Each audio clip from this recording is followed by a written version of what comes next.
최근 유명 치킨 프랜차이즈 BHC가 갑질 논란의 대상이 되고 있습니다. 문제가 되고 있는 상생 협약서의 주요 내용과 가맹 점주님들이 가장 힘들어하는 부분, 간단한 마진 구조까지 살펴보겠습니다. 구독과 좋아요는 콘텐츠 제작에 큰 힘이 됩니다. 바로 시작합니다.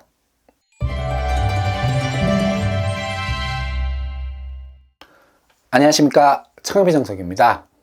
BHC는 2월 말 점주들에게 18조로 구성된 상생 협약서를 보내 서명을 하라고 요구했습니다. 이유는 동반성장위원회가 평가하는 동반성장지수 때문입니다. 대중소기업의 수준을 평가하여 개량화한 수치로 올해는 234개 기업이 평가 대상입니다. BHC는 올해 처음 참여합니다. 여기까지는 전혀 문제가 없습니다. 지속적으로 논란이 되고 있는 것은 바로 상생협약서의 내용입니다. 가장 큰 타격은 바로 모바일 상품권입니다. 협약서에 소비자가 주문하면 발생하는 수수료를 100% 점주가 부담한다라고 되어 있습니다.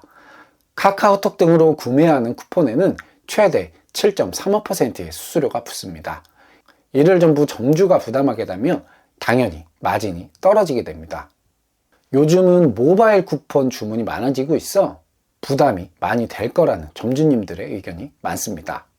BHC의 본사 입장은 프랜차이즈 업계 관행이라고 합니다. 하지만 베스킨라빈스, 투썸플레이스, 본죽 등의 인기 브랜드들은 본사가 수수료를 절반을 부담하고 있어 다소 아쉬운 부분이 있습니다. 다음은 예전부터 점주님들이 가장 힘들어하는 운영시간에 대해 짚고 넘어가겠습니다. BHC는 오후 12시 이전 오픈, 새벽 12시 이후 마감을 의무 영업시간으로 정하고 있습니다. 무조건 12시 이전에 오픈하여 포스의 입력 절차를 거쳐야 합니다. 12시 1분이면 지각으로 처리됩니다. 이래라도 지각을 하게 되면 본사에서 내용 증명이 오게 되며 심지어 비용을 들여서 교육까지 가야 합니다. 너무 빡빡하게 강요하다 보니 운영에 어려움을 겪는 점주님들도 있습니다. 월 2회 휴무를 규정하고 있지만 매출이 많이 없는 낮 시간에도 무조건 출근해야 하니 아무리 자영업이라지만 힘에 벅찰 수밖에 없습니다. BHC의 계약 기간은 최초 2년 이후 1년씩 연장하게 되어 있습니다. 설명드린 페널티가 쌓이면 재계약에 어려움을 겪게 되니 점주 입장에서는 무조건 지킬 수밖에 없습니다. 만약 계약이 안 되면 간판 내리고 제품을 판매할 수 없기 때문에 당연히 권리금을 받을 수 없어 투자금 손실로 이어져 큰 피해를 입게 됩니다. 창업 전 반드시 체크해야 할 부분입니다. 앞서 지난해 순살치킨 7개 메뉴를 국내산 닭고기에서 브라질산으로 바꿔 논란이 된 적도 있습니다. 작년 말 2만원이었던 뿌리걸 순살 가격을 23,000원으로 15%나 인상했습니다. 원자재 인상, 가맹점 수익 개선 등이 표면적인 이유입니다.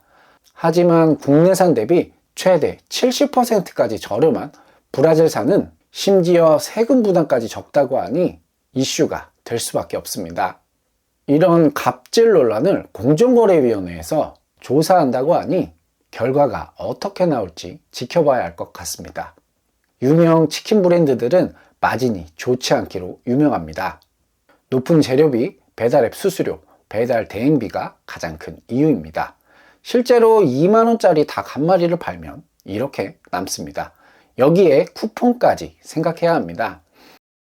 일매출 200만원 이상의 고매출 지점이 아니라면 직접 운영해야 수익이 나니 만만하게 보지 말고 수익 계산과 권리 매매까지 생각해서 좋은 창업하시기 바랍니다.